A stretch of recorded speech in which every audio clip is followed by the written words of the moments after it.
Hey guys, just give me one sec. Where are we here? Let's do this. Um, Live video. Go live. Okay, guys. You may be looking behind me. It's not looking very good for some reason. Anyhow, I'm watching the BMO Vancouver Marathon. I think this is might be 2024. It's actually screwing up with my camera, but whatever. There, I'll put it back further. But that's yeah, it looks really weird, doesn't it? I don't know why. But anyway, I'm some of you guys may notice I gave up being the admin on our Facebook group. I decided I've got some personal problems. A dad that's 92. Just leave it at that. And so I just not comfortable with going to Vancouver. So staying here, and there's a few 10Ks I can do here in May. So that's not the worst thing. Anyway, I'm doing both Facebook Live and I'm doing Zoom, and recording will go up probably later today, and this will be live, and it stays on for 30 days, I think. I don't know what's going on with this. I've been having problems with my router, I guess. For some reason, it doesn't like a few things. So I'm just going to put this over here, see if that changes things, and see if that helps. But of course, you can't see behind me with that. Can you? Can you? Give me a second here. So I want you to be able to see the camera behind me. Anyway, so Vancouver, 9 weeks away, I think, or 9 weeks and 4 days. No, 5 days, 9 weeks anyway. Let's say 9 weeks. So boy, you got to step it up, right? It's go time. If you haven't booked your hotel, if you haven't booked your flight, do that. If you haven't really researched anything about the flight or anything, do that. About the race, do that. I'm a big fan of knowing what the race has got. I like knowing that. Okay, I'm trying to foam roll while I'm doing this, just saying. That's why I don't seem to be so. And for some reason, okay, what's this doing? I don't understand this. Okay, we'll try this over here then. Okay, so we won't have that'll be different. Okay, fine. Hopefully that works. Maybe it's where the router is in the house. Maybe that's it. Anyhow, I like knowing everything. I'm OCD that way. Maybe I just feel I have to know the course. I have to know where the water stations are, hydration stations, where the music's going to be, start finish line. How do I get to the start line? How do I get home back to my residence or where I'm staying after the finish? What's there after the finish? What's happening before? Where's package pickup? When's package pickup? How do I get to package pickup from where I am? What happens if I sleep in? Is there an Uber? Is there a place to stay close to the start line, or is there a place better off having a place close to the finish line? Whichever. Oh, that's weird. I wonder if it's just this. Give me a second, guys. Maybe that's it. There. Let's try that. Anyway, so I like knowing everything. So I'm going to say, everybody, if you're like me, start doing it. There's lots of information online. The start or the finish line is on YouTube. It's actually on everything. It's on I think it got 2023, 2024, both are still on live or on. And it's kind of neat seeing the finish line, seeing that finish line, seeing what the finish line is actually uphill. This is insane. I'm not sure why this is good because I never did this when we are doing it from my room. So I don't know. Maybe I'll just do this. No, can't do that. So we're just fooling around with a stupid phone. Okay, whatever. It's gonna go out and in, but hey, you get to see part of me. Anyhow, we're doing this. I made a list of what I've learned doing these things. And I'm gonna say one thing I just hit me this morning is yes, I've done okay, 10 marathons.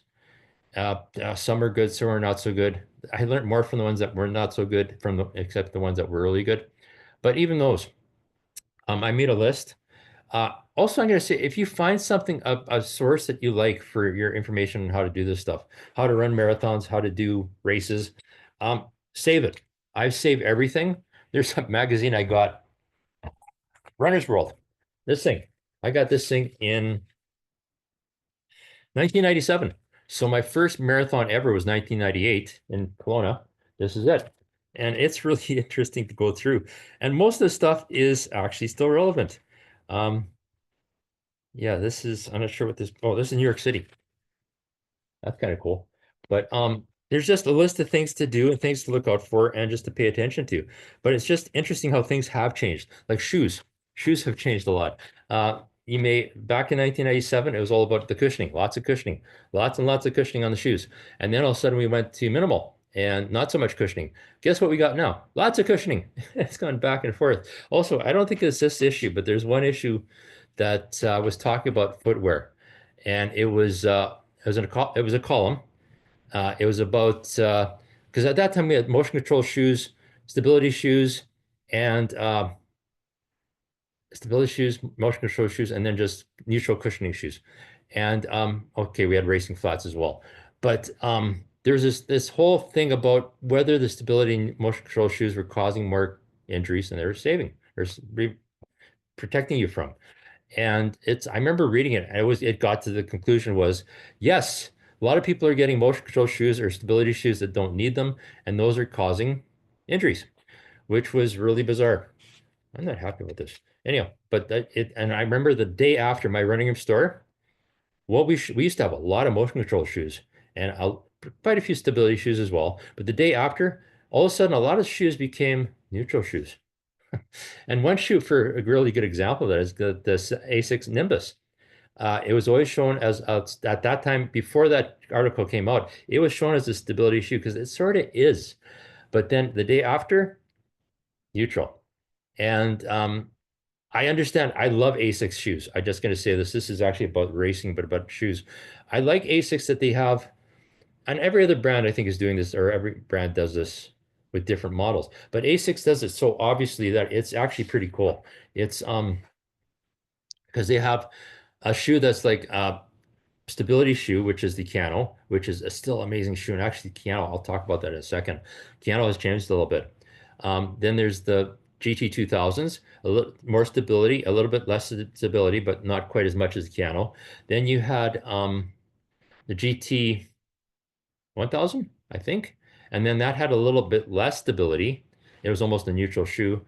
Then you had the Nimbus, which I'm going to still say has some stability in it. It's kind of that, it's got that support in it. And then we've gone to the Cumulus, which is a neutral cushion shoe, right? So they had those, and as a salesperson, I had those to go through with every customer. So I would do the assessment, talk to the person buying the shoes, and just go through it as we went through. But Asics is changing. I haven't been in the store for a little while, but I remember when they keep playing around with the Nimbus, and what they did was they came out with the Nimbus. They got rid of what I thought was stability, and they just put a lot of cushioning in it and made it a guide shoe, sort of like the Brooks Adrenaline. So it guides your feet rather than forcing your feet. So that whole support on the inside of the shoe is gone. And I noticed with Kano, last time I checked, they had two Kanos. They had Kanos that still had the stability in it, but also more cushioning and more just guiding the feet. So that's changed. But I love that change. But that change was so radical at that time because I was in a motion control shoe at that time. I was told I needed one. It's actually called Mondo Control by Mizuno.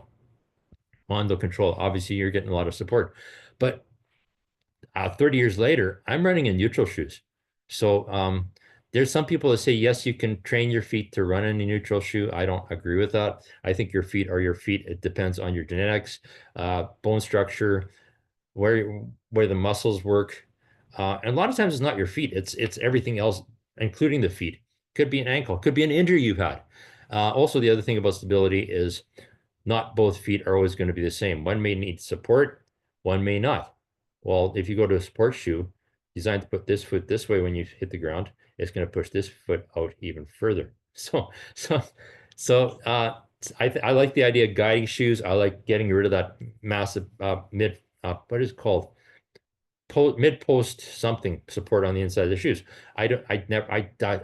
I'm sort of like that shoes are gone away from. I like that there's technology involved. I like that there's people actually thinking this through. It's not just design a shoe and throw it out there and see what happens. It's more when I first started doing weights, I had a choice. I had Reebok, either a black Reebok or a white Reebok, nothing else. So it's yeah, there's a lot of choices, which is why when you go to buy a shoe, go to a place that sells shoes. Don't maybe after you figure out what you need, then yeah, go to, I don't know if Walmart sells shoes, but I've noticed people are buying shoes at what Winners.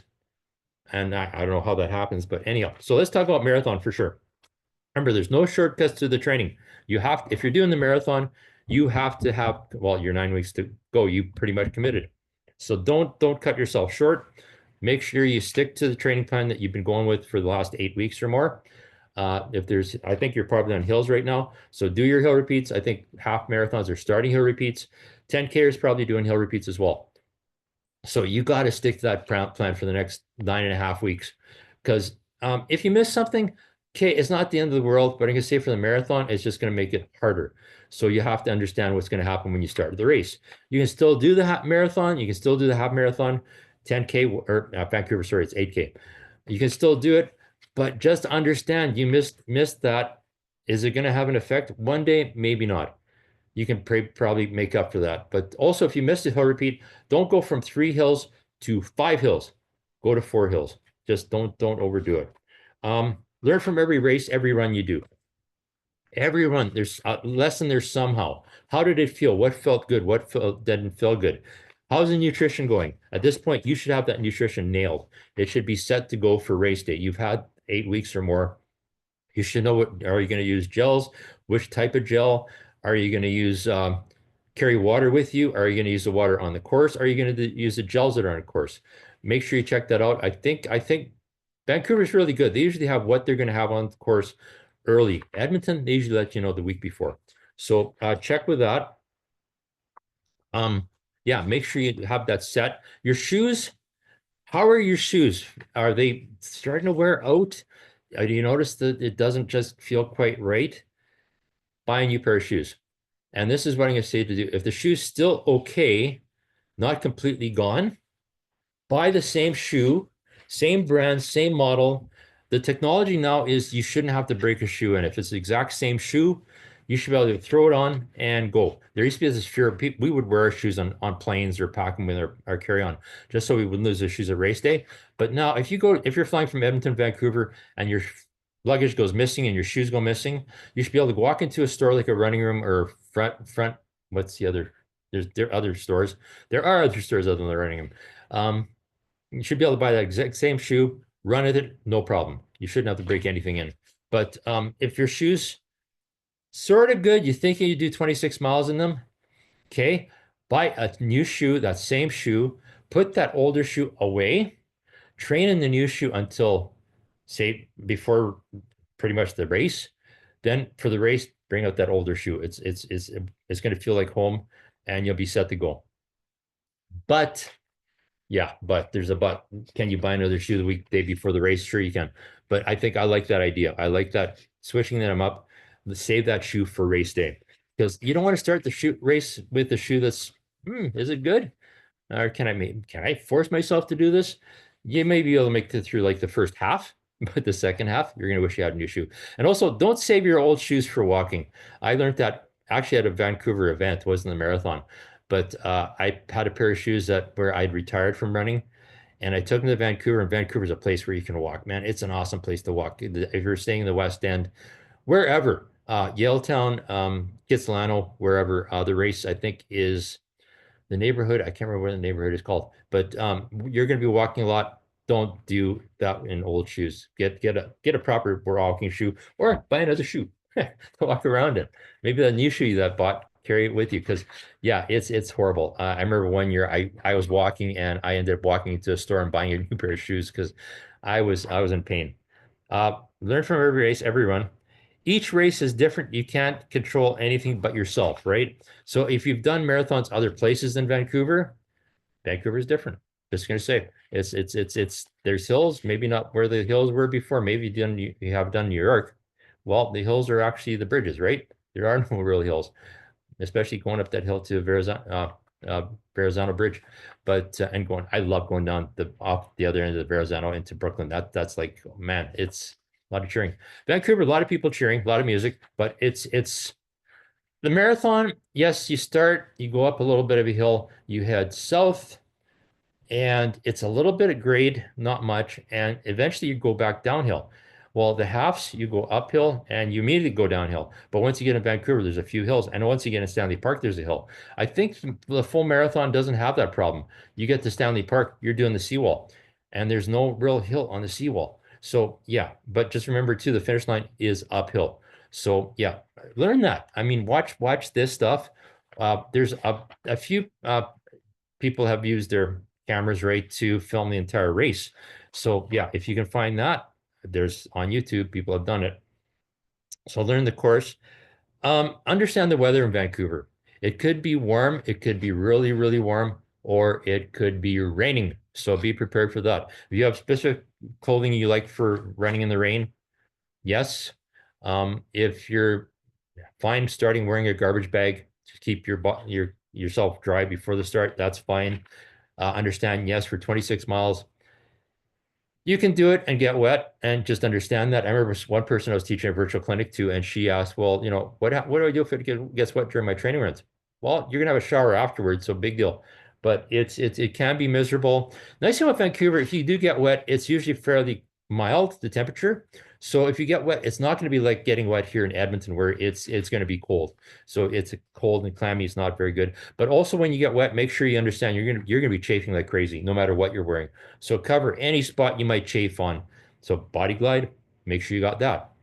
Again, stuff like that'll be sold at the expo in Vancouver. But think about that ahead of time. Do I need body glide? Have you been using it now? And also, if you're carrying water with you, I learned this the hard way. I've got a water belt that used to go around my waist, and I would chafe right in the middle of my back. And I never noticed it until a longer run. So that's why you do the longer runs now and find that out. But anyway, you possibly chafe, body glide. Um, Learn the course, understand the weather, plan your race, stick to it. Yeah. So what are you going to do intervals? Are you going to do 10 and ones? Stick to that freight from the first. One thing I used to do, I'd set my watch, 10 and ones, and usually you're drawn along at the start of a race, right? You've got a lot of people around you. You start to run, and you're fine, right? Watch rings at 10 minutes, and you think, well, do I really want to walk? I'm on two minds on that. I would keep running until I actually had to. I still 10 and ones.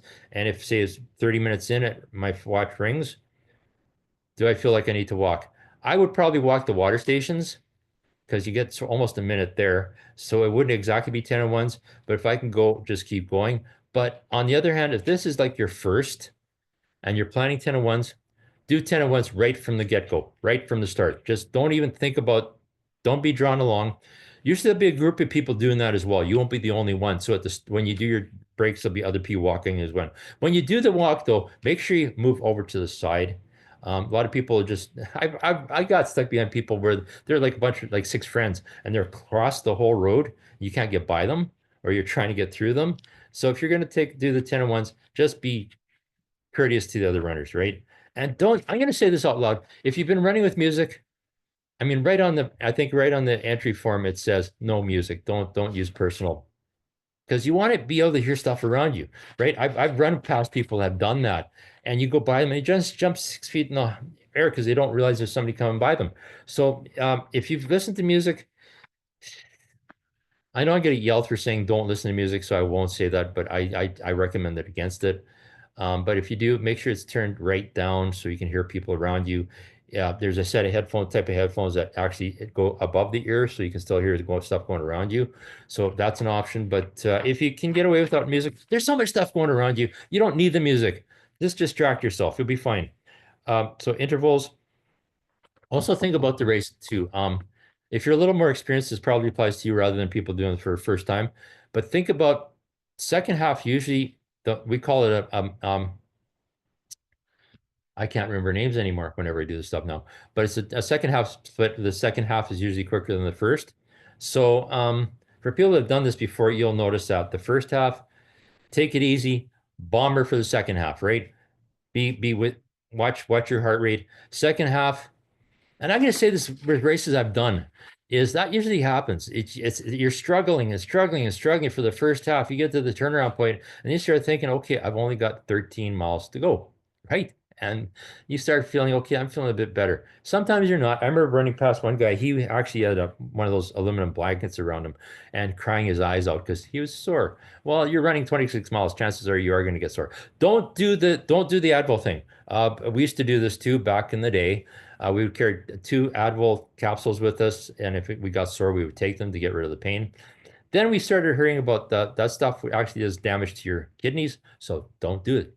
But really weird thing at the time, I remember actually I guess one of the times I did Vancouver Marathon, Um, they were handing out. There was a turnout point on, I think it's West Fourth by I can't remember the name of the road, but the road that goes past Spanish Banks. And there's a booth out there handing out Motrin and Tylenol. So, so things again, times change. So yeah, don't do the painkiller thing because if you've been training, yes, you're going to understand the soreness, right? That's why we train. So just deal with it.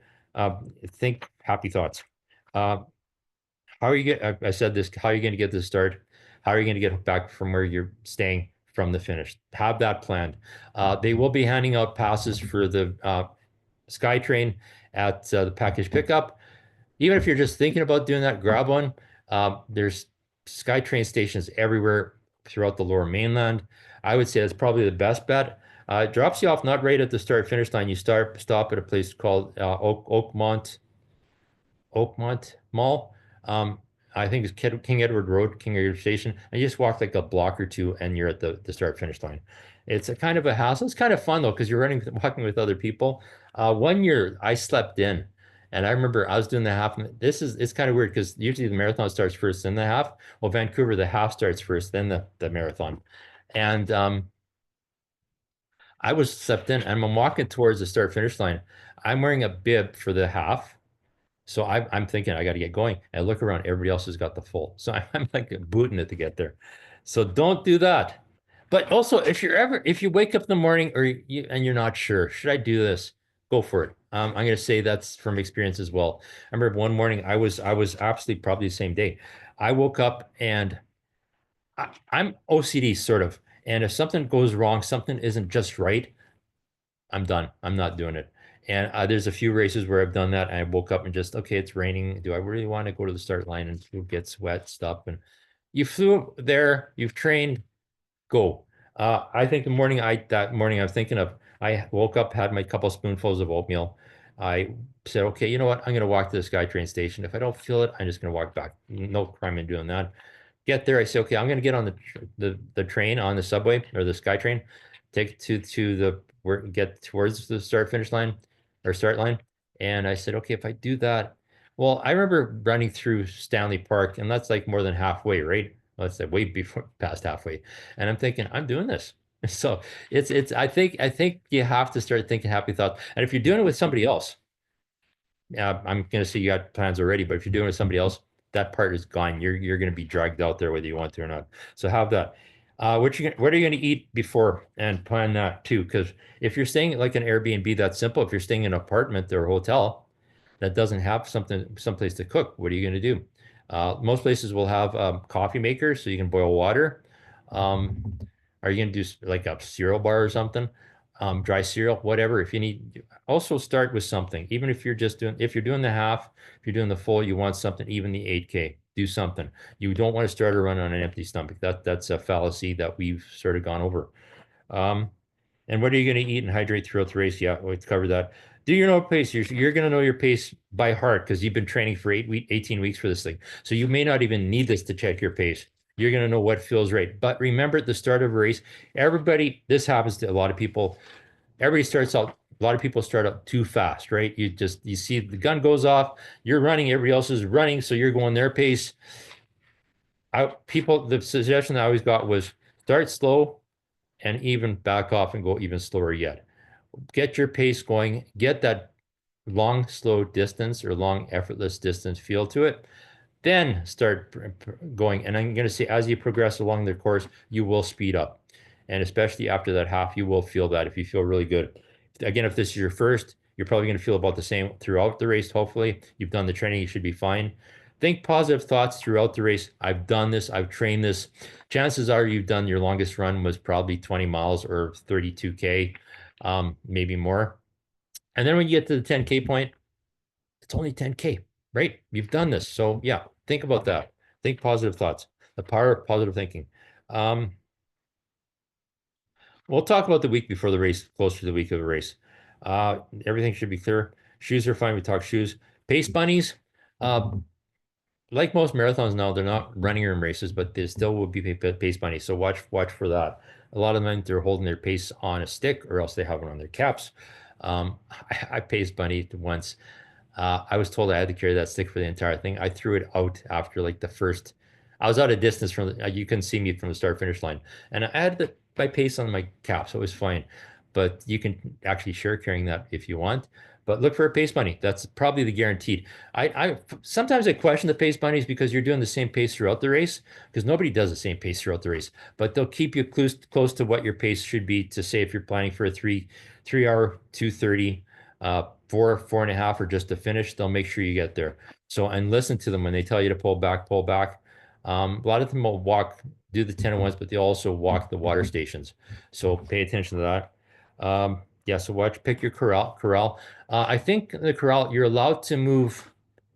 I can't, nobody really pays attention to this, but if depending on the color of your bib, that's the corral you're supposed to be in.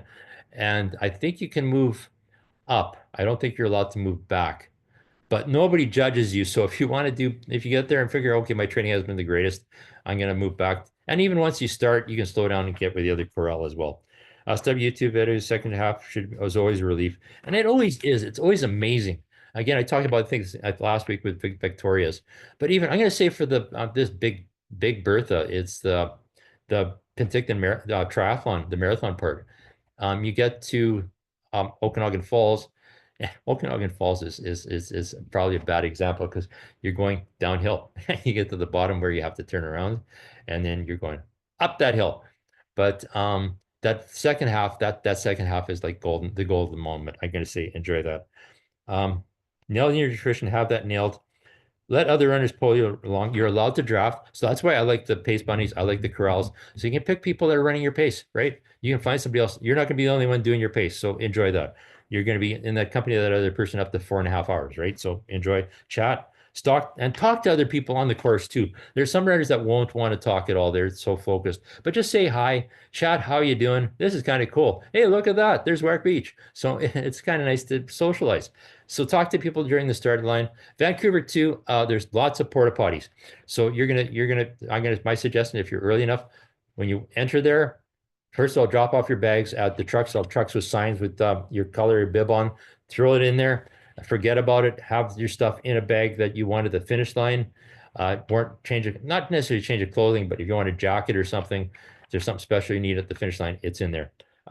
Don't put anything in there that's valuable because if it gets lost, make sure wherever you're staying, most hotels will let you leave the key at the counter, right? So you don't have to carry the keys. Sometimes those hotels, they're mostly using credit cards now, check-in cards, which is fine. But some have these honking big things with keys on them, and you're not going to carry that. So just make sure you arrange that before race day morning, what you're going to do, because you're not going to be carrying ID with you, but you should maybe carry something with you just in case. Yeah, I don't have my race number bib, my thing for my wrist with my information on it, but yeah, so figure out what you can do with those keys, how you're going to start finish line, yeah, make sure that's set. Stock the course with family and friends. So if you got family down there or coming with you or traveling with you, find a unique place for them to be. Turnaround point, the halfway point would be nice, but you also want to make sure they can get to the finish line, which is why SkyTrain's great because it'll get you to the finish line. Those people, right? So from where they're staying. So make sure you have that. And if there's even not, just watch for people to cheer you on because there are cheer stations along the course. There's music along the course. Yeah, people will be cheering you along. So yay. And volunteers as well. Thank the volunteers as you go by because they're volunteering for that day. They've been at the course before you woke up that morning, and they're out there to help you along. So thank the volunteers for coming out because without volunteers, there are no races, right? We're just trying to get volunteers for our indoor games right now, which is unreal. Follow your training plan. Know it's going to get hard. Distance and the training's going to get hard starting now too. It's probably hard. I'm going to say for the marathoners, you were built for this. You know what was coming, so it's not like surprise. But yeah, just stick to it, and you'll be fine. It's just watch the videos. I've been doing abs starting this morning. My 75-day hard is it's still 75-day soft, and I've been missing a few things. And the fight goes on with my wife and animal protein, but we're getting there. So everything should be nailed. 9.5 weeks to go. I'll still be on here Wednesdays at, I'm going to say close to 10 o'clock. I'll record it on Zoom. I'll post it on the Facebook page. And that, one of you guys, if you want to step up and be the admin, that's probably a good thing because somebody has to approve people joining. So do that. And yeah, we'll see how this goes. If things happen, if things change, maybe I'll go to the Sun Run, maybe I'll go to BMO. But right now it's I don't want to be away, right? Like last week I got a phone call random like 1 o'clock in the afternoon. Your dad's going to the hospital. So, I don't want to be in Vancouver when I should be here. Anyhow, so we'll talk next week. Enjoy and study and train. Tonight is hills if you're doing your hills on Wednesdays, and we'll talk next week.